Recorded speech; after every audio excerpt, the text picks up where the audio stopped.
Kayong mga matandang babae, araw-araw kumakain at umiinom ng libre, hindi bumibili. Tingnan ninyo ang inyong estado. Lumabas! Lumabas!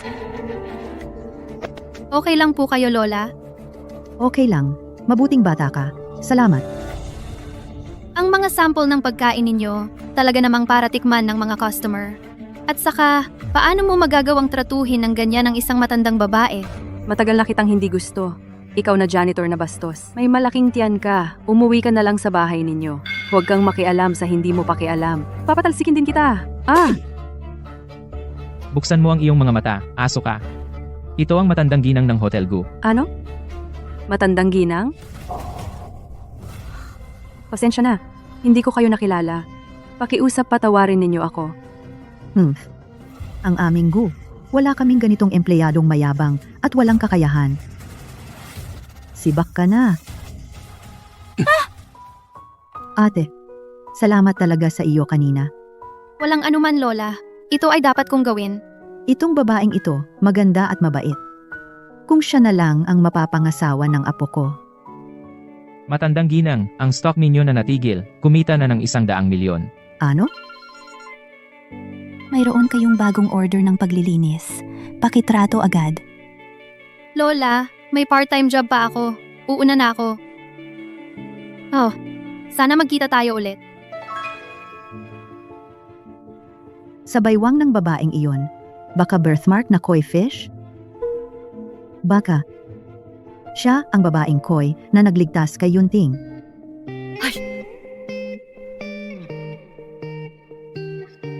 Yunting, pumunta ka agad sa lobby ng hotel. Natagpuan ko na ang magiging asawa ng apo ko na nagkakahalaga ng 1,000,000.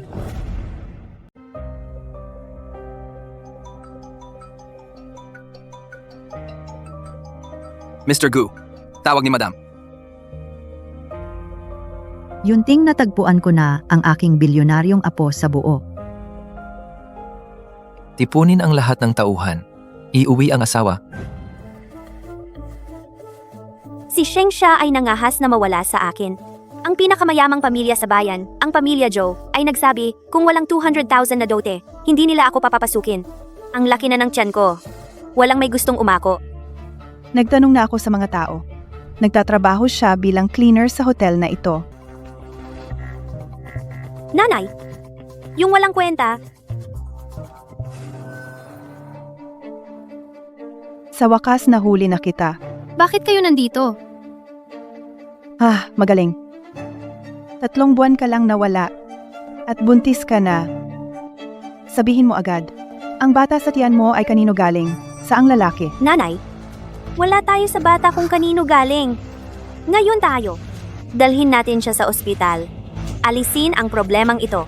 Ngayong gabi, dalhin natin siya sa kama ni Mr. Tian.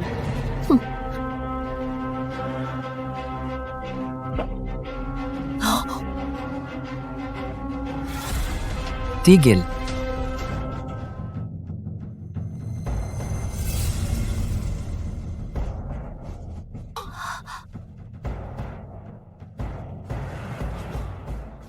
Markang koi fish.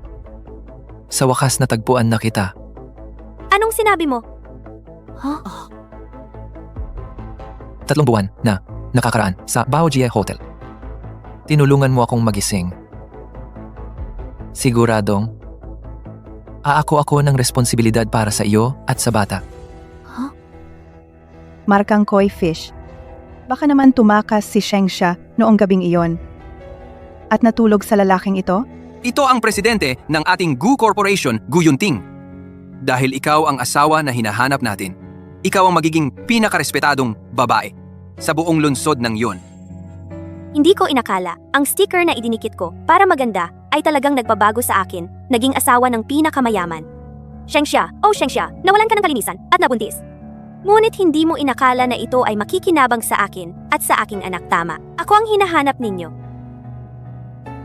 Ipagbigay alam lahat ng mga katulong sa Yoxi Villa upang salubungin ang asawa pauwi.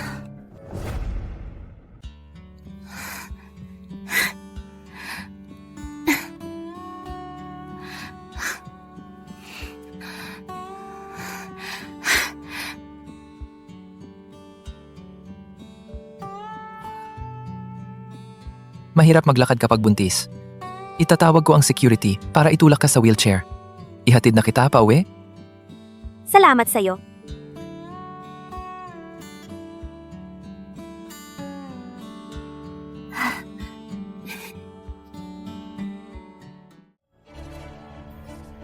Hoy.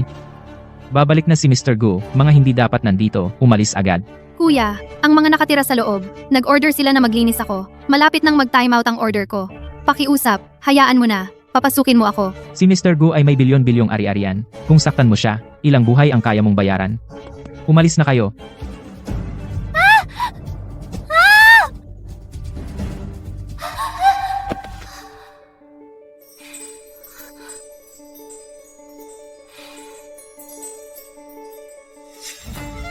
Mr. Gu, Sibak ka na. Sa subdivision namin, hindi namin kailangan ang uri mo. Mga mapang mata, Mr. Gu, patawarin mo ako ngayon. layas. Tayo? Hindi ba tayo nagkita dati? Ano pangalan mo? Para sa sanggol mo, maghanap ng stepfather. Ang style mong manligaw, napakababa naman. Hoy, teka lang. Hmm? Nakatapak ka ng 100 piso. Ang swerte mo naman. Alam ko, kayong mga mayayaman, hindi kayo nagkukulang sa pera. Pero ito ay tanda ng swerte. Kung hindi mo pinahahalagahan, mawawala ang swerte mo.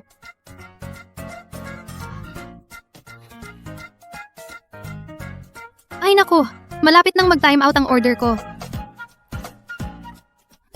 Kailangan ko nang umalis. Kailangan ko nang umalis. Mr. Gu, ito ang pinahanap mo sa akin, mga dokumento ng yaya na aalaga sa misis mo sa pagbubuntis. Gu Yunting, hindi mo inaasahan, di ba? Naglagay na ako sa tubig ng dagdag na sangkap.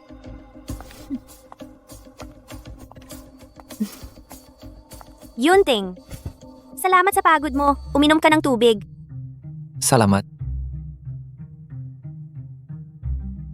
Umuwi ka na muna.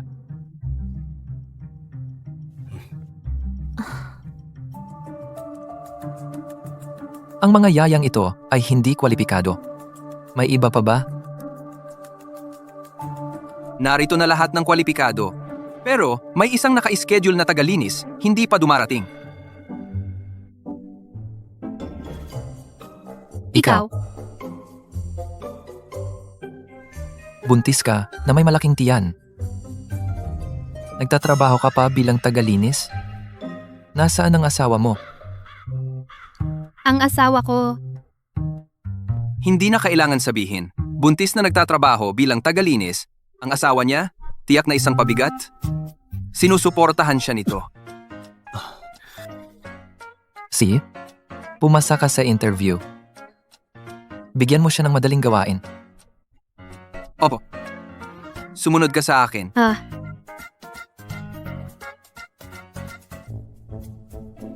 Ang swerte mo talaga. Ang boss natin na si Ginoong Gu ay laging mahigpit sa pagkuha. Ikaw, isang munting tagalinis, biglang naging isang yaya. Simula ngayon, ang mga benepisyo ng kumpanya ay hindi ka mawawalan. Dito, ang kwartong lilinisin mo.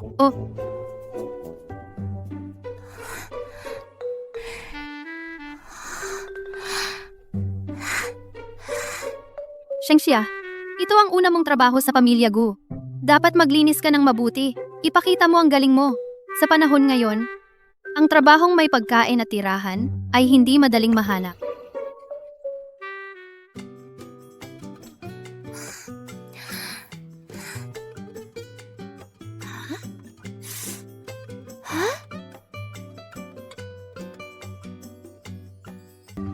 Napag-usapan na ang tungkol sa wedding ring. Kailangan kong mahanap si Yunting agad. Yunting! Shangxia! Paano ka nanggaling sa kwarto ni Yunting? Lin Jiao Jiao, anong ginagawa mo rito? Inaakit mo ang asawa ko. Ngayon, kailangan kitang pagtulutan. Lin Jiao Jiao, ano ba ang gagawin mo? Shangxia, wala ka bang hiya? Buntis ka pa naman at inaakit mo ang asawa ng iba. Sinasabi ko,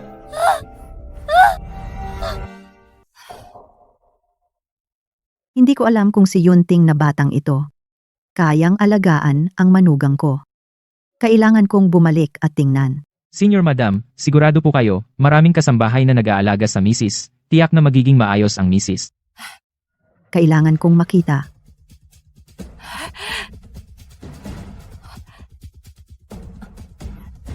Bakit ang taong nahimatay na ito sobrang kamukha ng manugang ko?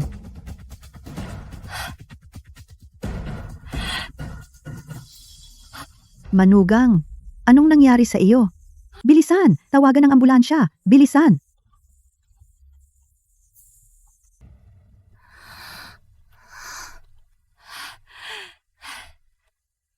Mabuting bata. Buti naman at nagising ka na. Alam mo ba? Muntik mo nang patayin si Lola sa takot. Lola? Ikaw na naman ang nagligtas sa akin. Salamat po. Ang aking sanggol. Huwag kang mag-alala. Ligtas ang sanggol. Kambal sila. Ano? Kambal. Di kailangan ko pang kumita ng mas maraming pera. Para ligtas na dumating ang aking mga anak sa mundong ito. Ang pamilya Go ay laging nahihirapang magkaanak. Isang anak lang sa bawat henerasyon. Hindi ko inaasahan na si Yunting na pilyong bata ay nakabuntis agad, kambal pa. Talagang pagpapala ng Diyos. Lola, ang buti ninyo sa akin. Pero ngayon wala pa akong pera para suklian kayo. Kaya, sana matupad ang mga pangarap ninyo. Kapag may pera na ako, babalik ako para suklian kayo. Matupad ang mga pangarap. Mabuti. Sa totoo lang. Sana ang nasa sinapupunan mo ay triplets. Para sa bahay, mas masaya. Miss Sheng. Nagkamali lang kanina. Hindi kambal. Triplets pala.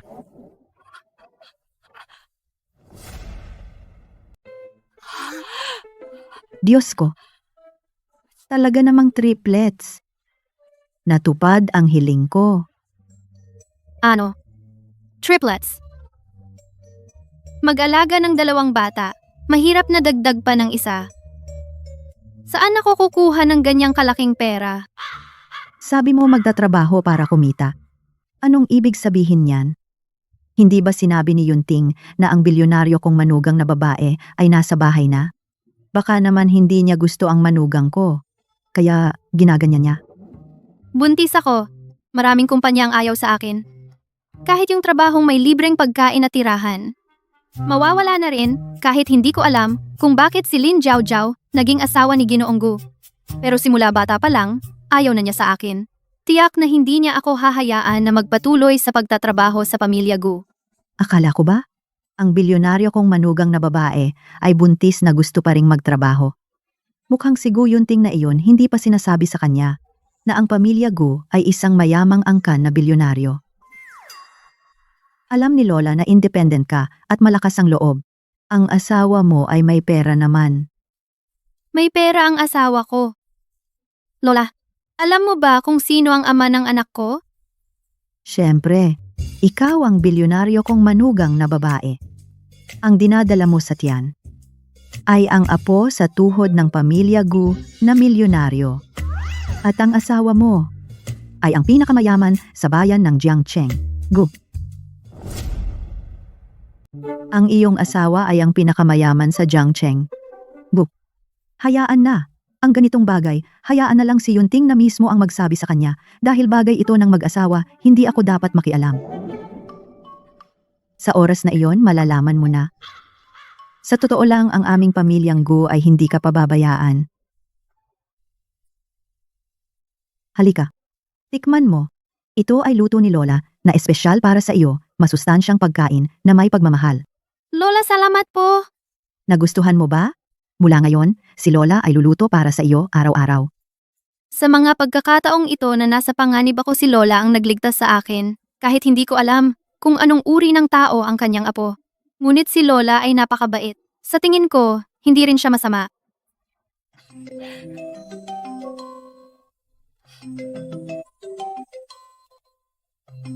Mabuting bata.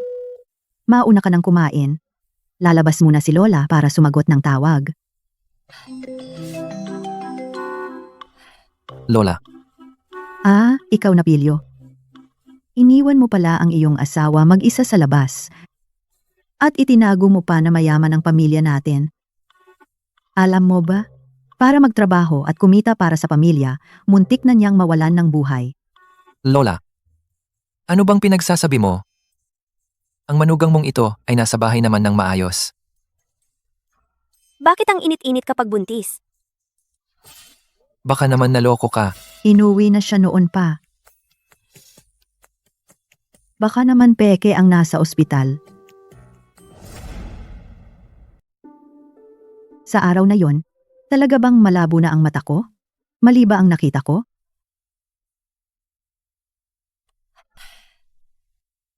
Ang galing na bata. Bakit hindi siya ang magiging asawa ng apo ko?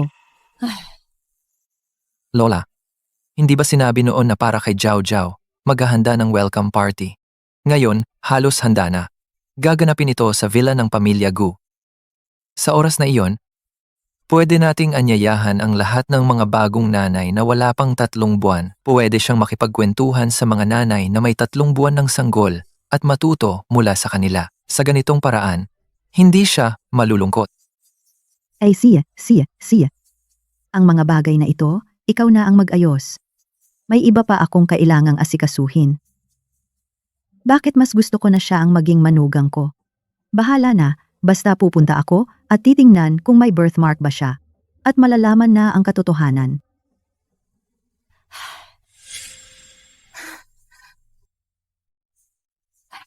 Mabuting bata. May masakit pa ba sa iyo ngayon? Titingnan kita? Wala na, Lola. Mas mabuti na ako. Huwag kang mahiya, titingnan kita. Ito ay tungkol sa kalusugan mo, walang maliit na bagay.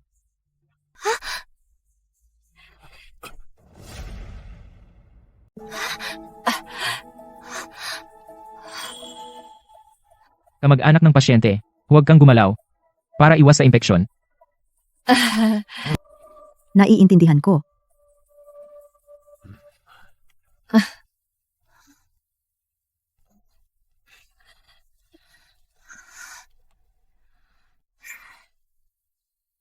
Anak, ano ang tinitingnan mo? Tinitignan ko ang mga batang naglalaro sa pintuan. Mula pagkabata ko, wala akong kaibigan. Nag-aalala ako pagkapanganak ng anak ko. Baka katulad ko noong bata ako. Mag-isa. Kaawa-awa. Madali lang yan. Sakto naman. Ang pinakamayaman sa Jiangcheng magdaraos ng party. Inimbitahan, maraming buntis na dumalo. Pwede kang pumunta, makilala ang ilang kaibigan. Kapag ipinanganak na ang bata, pwede rin siyang makipagkaibigan sa maraming bata. Pwede ka ring makipagkaibigan sa mga kaibigan. Kung hindi siya ang asawa ng apo ko, makasama ang asawa ng apo ko, maging magkaibigan kayo ng asawa ng apo ko, maganda rin yon. Ang talino mo. Lola, huwag niyo na akong biruin. Ang party ng pinakamayaman sa Jiangcheng, ang mayayamang negosyante, at may kapangyarihan lang ang makakapunta. Ako, isang mababang tagalinis. Hindi ako makakapunta. Ay, madali lang yan.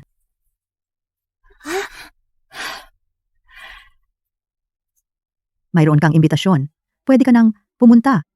Lola, paano ka nagkaroon ng imbitasyon ng pinakamayaman sa Jiangcheng? Huwag mo na yang alalahanin. Mayroon pa si Lola ibang mahahalagang bagay. Ika na lang ang pumunta para kay Lola. Sakto, wala na ako trabaho sa Guz. Kung makakapunta ako sa party ng pinakamayaman sa Jiangcheng, makahanap ng bagong oportunidad sa trabaho. Makakapag-ipon ako ng pera para ligtas na maipanganak ang mga anak ko. Salamat. Kapag kumita ako ng malaking pera, siguradong aalagaan kita sa pagtanda. Ang bobo mo naman. Gabi na rin. Ikaw at ang mga bata, magpahinga ng mabuti. Bukas, tandaan mong pumunta sa party at mag-enjoy. Alis na ako. Doktor, noong isinugod si Shengxia, nakakuha ba kayo ng sample ng fetus? Gusto kong magpa-DNA test. Si ma'am. Ang resulta ng DNA test bukas ay lalabas na. Sige, bilisan mong ayusin yan. Sipo.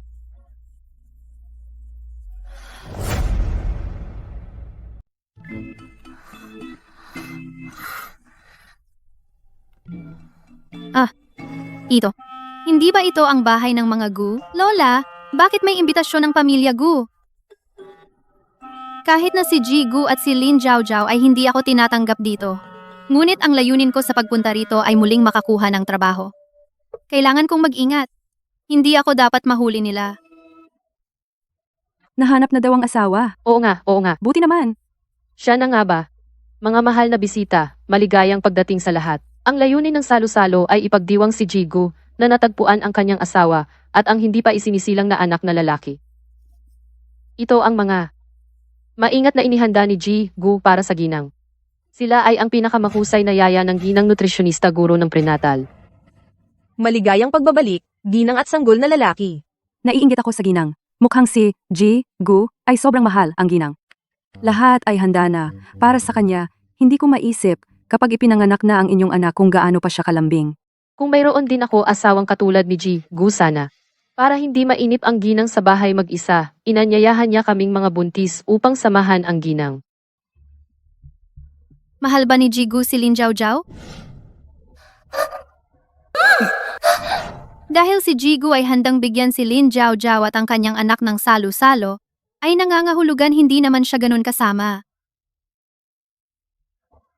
Sayang ang sanggol ko. Ay walang kahit ano. Nasaan ang tatay ng anak ko? Shengxia. Bakit nandito pa ang babaeng iyon? May alam kaya siya? Baka gusto niyang dalhin ang bata para pumunta sa pamilya. Hindi ko siya hahayaang magtagumpay.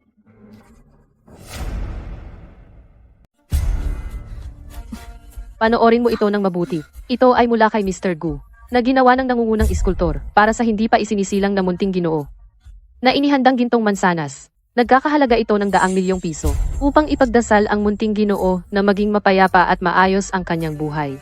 Walang sino man ang pinapayagang galawin ito. Opo. Ikaw, ang gintong mansanas na ito, ibigay mo sa babaeng nasa tapat. Madam, inihanda ito ng matandang ginang para sa munting Ginoo bilang isang gintong mansanas. Siya ay isang tagalabas. Paano ito maibibigay sa kanya? Napakamahalaga ng bagay na ito. Ang matandang ginang ay naghanda ng gintong mansanas para sa anak ko na nasa tiyan ko. Siyempre may karapatan ako na magpasya kung saan ito mapupunta. Kailangan mo lang sundin ang aking utos, iyon lang. At saka, manahimik ka.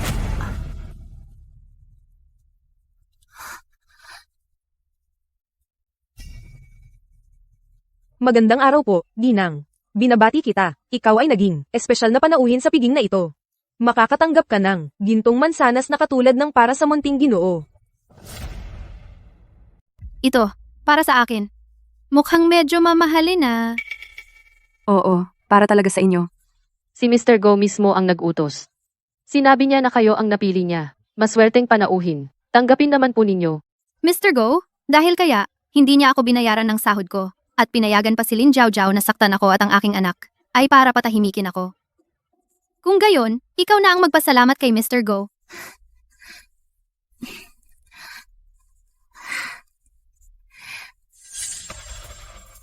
Para sa magiging batang Ginoo, nasaan ang inihandang gintong mansanas? Nakita lang ako ng buntis na nakaasul na damit na tumakbo papunta dito. Siya talaga iyon? Ninakaw ang gintong mansanas na para sa aking hindi pa isinisilang na anak. Sino? Siya iyon. Tingnan ninyo, sira-sira ang suot niya. Tiyak na pumasok ng palihim sa bulwagan. At magnanakaw na marumi ang kamay. Kayo, kumuha ng mga tao at hulihin siya para sa akin. Oo, ma'am. Sige, hulihin ko siya ngayon din. Ikaw ang kumuha nito. Ang gintong mansanas ng aming magiging munting Ginoo. Kinuha. Hindi ako nagnakaw. Kung hindi ka nagnakaw, ano yan sa kamay mo? Ibinigay niya sa akin to. Sinungaling ka, paano ko naman ibibigay sa iyo ang napakamahal na bagay na ito? Wala akong ginawa. May katwiran ka pa. Sa tingin ko, isa kang magnanakaw na malikot ang kamay, at isa kang sinungaling na puno ng kasinungalingan. Anong nangyari? Anong problema? Ang babaeng ito, ninakaw niya mula sa ale, para sa aking hindi pa isinisilang na anak, ang gintong mansanas na inihanda. Ang gintong mansanas ng bilyonaryong apo ng pamilya Gu, ang gintong mansanas, nagnakaw siya niyan. Hindi po siya ang nagsabi sa akin. Ako raw ang maswerteng panauhin ngayong araw, kaya ibinigay niya sa akin ang gintong mansanas. At sinabi pa niya, ito ay may pahintulot ni Jigu. Mangyaring maniwala kayo sa akin. May katwiran ka pa. Mukhang kailangan ko ngayon. Bigyan ka ng leksyon. Ikukulong kita sa maliit na madilim na silid. Tara.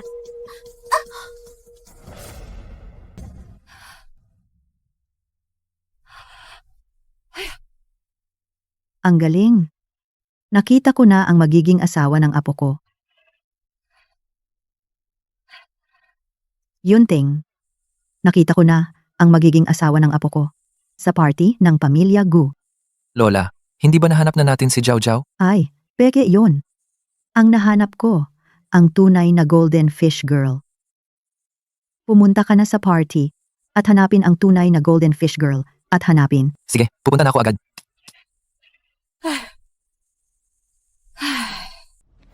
Tigil. Shangxia, okay ka lang ba? Ginoong Gu, allergic ako sa mangga. May tao. Ihanda ang sasakyan. Pumunta sa ospital. Ang aking manugang na nagkakahalaga ng bilyon, nasaan siya? Yunting, siya ang babaeng to. Ninakaw ang inihanda ng matandang ginang para sa akin at sa bata na gintong mansanas, dapat mo siyang pagsabihan ng mabuti. Tumahimik ka. Ngayon ay para sa pagbati sa aking manugang na babae at apo, inihanda kong handaan. Sino ang manggugulo? Ang manggugulo ay nandito. Ang babaeng ito na si Shengxia. Oo po, ginang. Nakita ko mismo siya. Ninakaw ang gintong mansanas. Ginang, siya ay isang babaeng buntis ng walang asawa. Dapat siyang parusahan ng mabuti. Itong dalaga, mukha siyang manugang ko.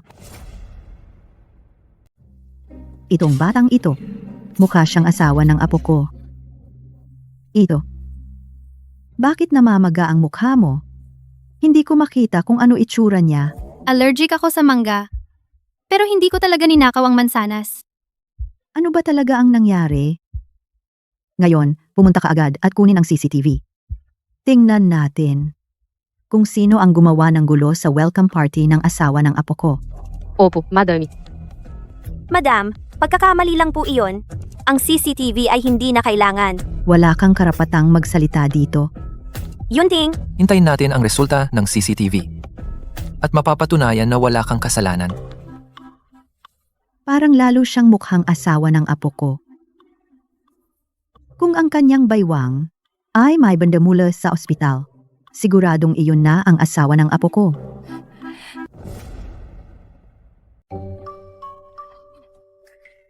Lola, ano ang ginagawa mo? Huwag kang magmadali, baka mapasok ka. At saka, hindi naman kailangan magmadali ngayon. Ang dami ng tao. Ako ang nagmadali ng sobra. Lola Ginoong Gu, nakuha na ang CCTV footage. Ginoong Gu. Lola. Oo, si madam. Siya ang nagutos sa akin na dalhin ang gintong mansanas sa babaeng ito. Para akusahan siya. Pasensya na po, Lola. Ikaw, pinagbibintangan niya ako.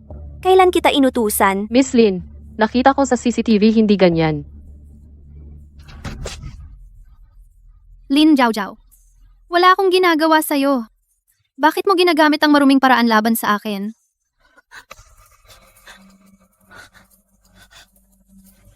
Yunting. Lola.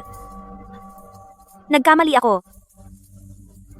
Dahil sa nasa tiyan ko na maliit na apo, kayo ay bigyan niyo ako ng isa pang pagkakataon. Ngayon, agad humingi ka ng tawad kay Shengxia. At, ayaw na kitang makita.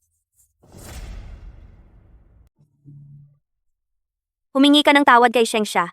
Bakit? Ayoko nang ulitin pa. Ako.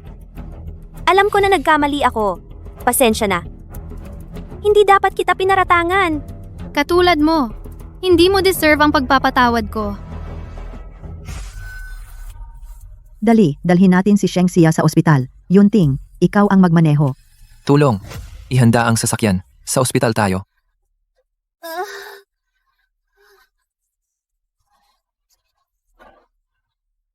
Bakit? Bakit si Shengxia? Ako dapat. Ang nararapat na ginanggu.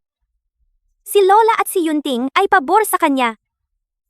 Hindi ako papayag. Doktor, kumusta siya? Bakit hindi pa siya nagigising? Wala na siya sa panganib. Mamaya na siya magigising. Lola, baka tawagin natin ang asawa niya. Ano? May asawa siya? Lola, wala akong asawa. Bakit? Sinabi mo sa akin dati na may asawa ka. Mr. Go, nagsinungaling ako sa iyo dati. Ang totoo, buntis ako bago ikasal. Wala akong asawa.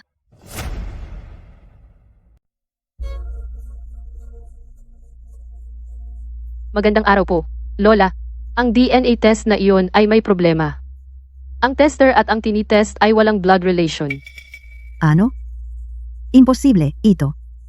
Noong panahong iyon, nalaman ko na mayroon talagang blood relation. Lola, noong umalis kayo, masyadong nagmamadali, kaya nagkamali kayo sa pagkuha. Ibig sabihin ba? Si Shengxia ay hindi ang asawa ng apo ko? Hindi ako naniniwala. Kailangan kong humanap ng pagkakataon para masuri ng mabuti. 3 buwan na ang nakalipas? Dahil ginamit ng aking inaamahan ang 200,000 na dote para ibenta ako. Kaya sa hindi inaasahang pagkakataon, nabuntis ako. Mula pagkabata, dinala ako ng aking inaamahan sa bahay. Pero palagi nila akong sinasaktan at sinasabihan ng masama.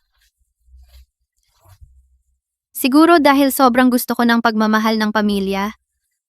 Kaya nang malaman ko na buntis ako, ay sabik din ako sa kanilang pagdating. Pero, talagang nag-aalala ako. Kapag lumaki na ang aking anak, ay magiging katulad ko, na walang anuman. Napaka-selfish ko talaga. Bakit ang aking pagkabata, ang landas na tinahak ko, ay kailangan ding tahakin ng aking anak muli? Siguro, hindi talaga ako magiging isang mabuting ina. Bakit kapag nakikita ko siyang umiiyak, ang aking puso ay sobrang sakit?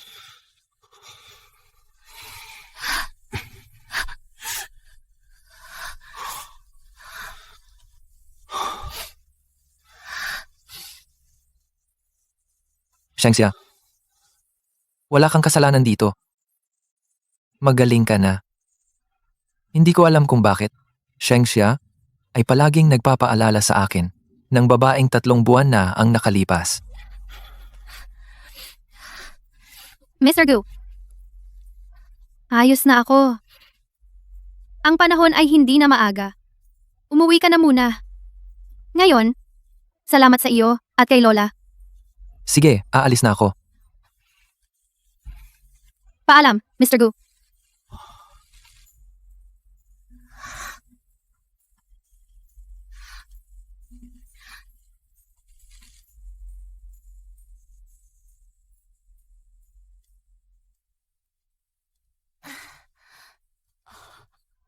Lola? Kahapon, pumunta ka ba sa party ng Gu? Oo, pumunta ako. Pero may nangyaring di inaasahan kaya umalis ako agad. Ikaw pa, Lola, ang naghatid sa akin sa ospital. Ikaw?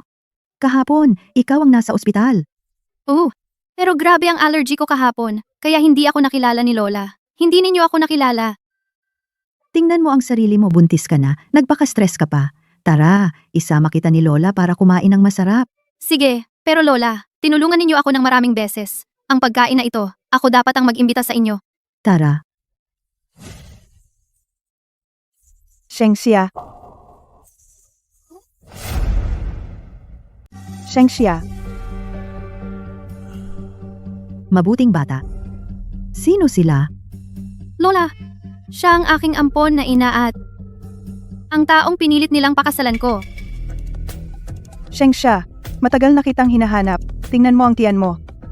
Ang laki na. Pero sasabihin ko sa iyo ang magandang balita. Sinabi ni tagapamahalawang, basta handa mong kalimutan, ang nakaraan iwanan lahat. Papakasalan ka niya, at saka, bibigyan ka pa niya ng 100,000 na dote. Ang sinasabi mong tagapamahalawang ay hindi naman itong taong harapan ko? Ang edad ng anak niya ay halos kapareho ko na. Paano mo ako papayag na pakasalan ng ganitong tao? Shengxia, Ang sabi mo? Anong ibig mong sabihin? Medyo matanda na ako. Pero sa Jiang Cheng, may kapangyarihan ang salita ko. Tingnan mo ang sarili mo nakikipaglandi sa ibang lalaki buntis. Ngayon, handang gumastos ng 100,000 para pakasalan ka. At hindi na pinapansin. Huwag kang maging walang utang na loob. Oo nga, Shengxia. Tingnan mo si tagapamahala Wang napakayaman. Pakasalan mo siya. Ay isang malaking biyaya na hindi mo dapat palampasin. Kung gayon, bakit hindi mo nalang ibigay ang biyayang ito kay Lin Jiao? Ikaw na walang utang na loob, tingnan mo ang sarili mo. Tingnan mo ang mga buwan na ito ng pagbubuntis. Ang lalaking iyon dumalaw ba sa iyo? Hindi mo pa ba dapat kalimutan ang lalaking iyon? At pakasalan si Amo Wang? Hindi ko papakasalan ng lalaking ito. Shengxia, sumama ka sa akin. Tara, Bitawan ninyo ako. Hindi ako sasama. Lola, Sumama ka sa akin. tara na. ayaw ko. Lola, Ano ka ba? Ang tapang mo sumigaw dito. Ako ang nanay niya. 100,000 lang? Ibibigay mo ang iyong anak sa ganyang klaseng tao? Ang taong tulad mo ay hindi karapat-dapat tawaging nanay. 100,000 lang? Ikaw, mahirap ka lang? Habang buhay, hindi mo kayang maglabas ng 100,000? Ano ang 100,000? Wala iyon sa akin. Tingnan mo ang suot mo, sira-sira. Ikaw, isang pulubi. Kaya mo bang maglabas ng 100,000? Matanda, kung kaya mong maglabas ng 100,000, sa harap ng lahat, luluhod ako at hihingi ng tawad. Ang baba ng tingin mo sa tao, Shiwan. Hindi sapat para sa isang kainan ng batang ito. Lola, Ano ang sinabi mo? 100,000 lang? Pinayagan ninyong saktan ang napakabuting bata. Walang hiya kayo. Matanda, dito ay isang mamahaling hotel ng Gu. Isang bote ng alak ay nagkakahalaga ng higit sa 100,000. Dinala mo siya rito para kumain? Baka gusto mong kumain ng libre? Kung kaya mo, ilabas mo ang pera, ipakita mo sa lahat. Oo nga. Ang kapal ng mukha mo para sabihin iyan. Kaya mo bang kumain dito? Pili lang. Mabuting bata. Kahit ano ang gusto mong kainin ngayon, order ka lang. Si Lola na ang magbabayad. Bayad. Tingnan mo ang itsura mo. Mukhang dukha. Waiter. Ihanda ang Black Gold VIP room. Ang Black Gold VIP room namin ay may minimum na 5 million. Narinig mo ba? 5 million. Huwag kang maniwala sa matandang iyan na nagmamayabang. Pagkatapos kumain, aalis na. E di magiging isang libreng kainan. Pwede akong magbayad muna.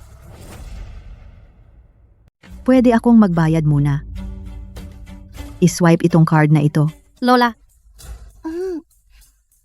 Isang bank card. Sino ba walang yan? Ikaw na matandang bruha. Sa card na ito, malay mo kung may laman. Itong matandang bruha, ang suot, puro sira-sira. Sa tingin ko sa card na ito, wala namang kahit piso. I-swipe mo lang, malalaman din. Dahil gusto mong mapahiya sa harap ng maraming tao, ay susundin namin. Kaya gagawin ka naming tatawa. I-swipe mo ang card niya. Buksan ninyo mga mata at tingnan kung magkano ang laman ng card na ito. Matandang bruha. Hanggang huling hininga mo, nagpapanggap ka pa. Sandali lang. Tingnan natin kung paano ko babasagin ang mukha mo. Bayad matagumpay. Ano? Matandang bruha. Itong card mo. Hindi naman ninakaw, di ba? Tama, kanina lang. Hindi ba nag-input ng password? Ito ay isang black card na ibinibigay lamang sa mga kwalipikadong individual. Kaya natural na hindi na kailangan ng password. Mga palaka sa balon. Totoo ito. Ito ay isang globally limited edition black card. Para lamang sa mga bilyonaryo. Imposible. Itong matandang babae ay hindi kilala. Paano siya magiging bilyonarya? Tiyak na ninakaw iyan. Itong matandang bruha. Paano siya magkakaroon ng bilyon? Mabuting bata. Kung gusto mo, itong hotel, bibilhin ko para sa iyo. Kung gusto mo, itong hotel, bibilhin ko ito para sa iyo. Pili. Lobby ng hotel. Itong matandang bruha, ano ba talaga siya? Baka naman, si Shengsha ay nakipag-ugnayan muli sa mayamang pamilya. May isa pang posibilidad. Ano? Itong card ay kinopya ang impormasyon. Ito ay isang peke na card na may virus. Kaya pala itong matandang bruha ay isang manloloko. Security, hulihin ninyo siya. Anong ginagawa ninyo? Huwag ninyong galawin ang lola ko, bitawan ninyo siya. Naglakas loob kayong saktan ako? Bitawan mo. Ikaw, matandang bruha, nagpapanggap ka pa. Suntukin ninyo, magiging tahimik siya. Alam ba ninyo kung sino ako? Isang matandang manloloko. Matigas pa ang ulo. Ako ay ang matriarka ng Gu Group, Leng Meiying. Pve. Ako naman ay si Gu Group Gu Yunting, ang galing magpanggap.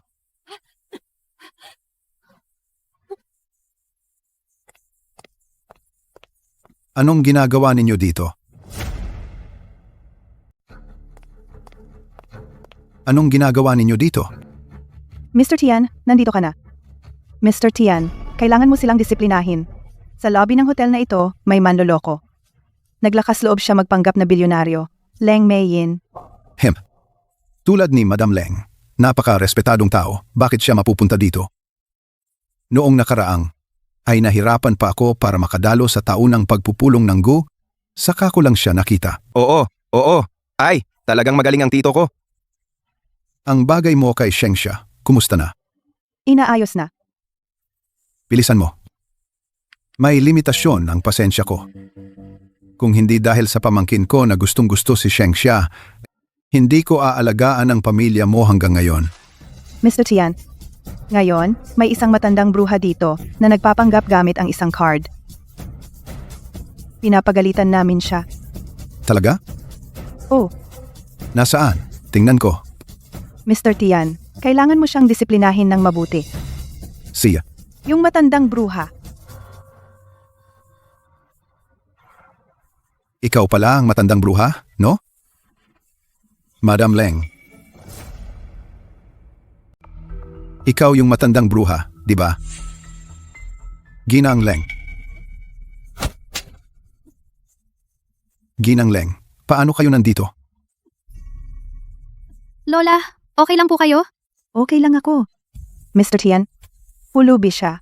Bakit mo siya pinalaya? Bulag ka. Malapit ka nang mamatay. At ikaw, Mr. Tian, bakit mo ako sinaktan? Dapat siya ang sinaktan mo. Tio, may misunderstanding ba? Itong matandang bruha, siya ay... kayo ay mga salot. Nagpapakamatay kayo. Huwag niyo akong idamay. Mr. Tian, ano ba talaga ang nangyayari? Hindi mo sila pinaparusahan, pero sinaktan mo kami. Matandang bruha at may lakas ka pa ngang magsalita. Alam niyo ba kung sino siya? Mandadaya siya. Sinasabi ko sa inyo, siya ay...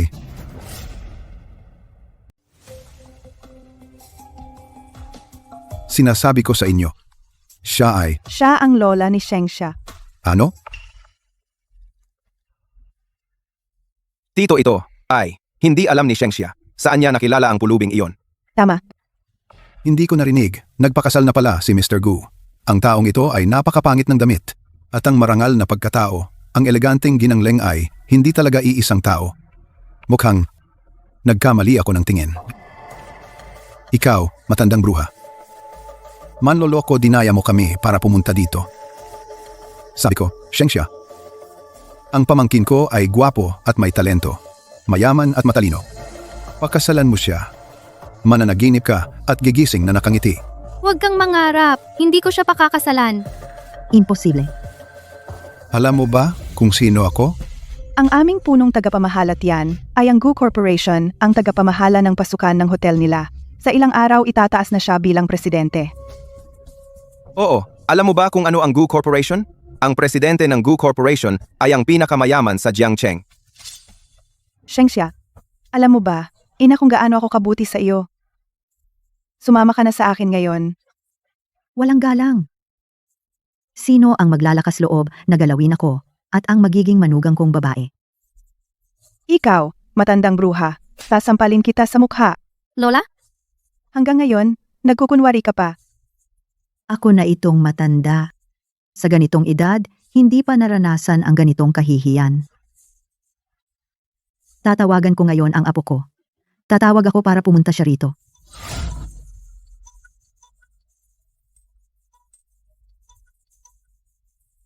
Kumusta? Lola, Apo, pumunta ka na rito. Ikaw at ang magiging asawa mo ay inaapi ng iba. ano? Kung gagalawin ang pamilya ko, gusto niyong mamatay? Ginoong Gu, dumating na po kayo. Ginoong Gu, ang dalawang ito, nagpapanggap bilang pamilya mo. Lalo na itong matandang babae. Nagpapanggap pa bilang ginang Leng. Pinaparusahan ko siya para sa inyo. Bakit mo sinaktan ang tiyuhin ko? Mga taong mababa ang pagtingin. Alam ba ninyo? Ito ang taga-Gu Group Ginang Leng. Ang lola ni Ginoong Gu. Ikaw, ano ito? Kayo tatlo, umalis kayo. Sino man ang magsasalita pa, sasampalin ko pa. Palabasin sila. Walang utos ko.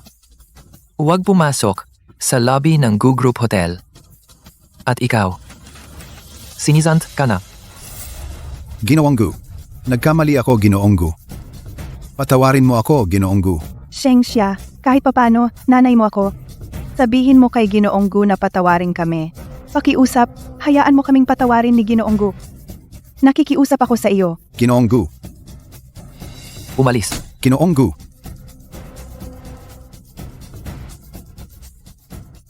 Lola, okay ka lang ba? Okay lang ako. Ay. Shengxia. Siya ang asawa ng apo ko. Ang iyong swerteng nobya. Lola? Ang ibig sabihin ninyo, ang apo ninyo ay si Gu Yunting. 3 buwan ang nakalipas. Ang Marriott Hotel ay Matagal na tayong hindi nagkita. Tatay ng anak ko. Diyos ko, Ginoong Gu. Si Shengxia pala. Pala ako pala ang mali. Pala? Ikaw pala ang laging nasa tabi ko. Ikaw lahat. Siya. Simula nang una kitang makita. Mahal na kita. Naiinggit ako sa sarili ko. Nakipagtalo ako sa sarili ko. Pero, sobrang saya ko. Masayang masaya. Na maging asawa mo.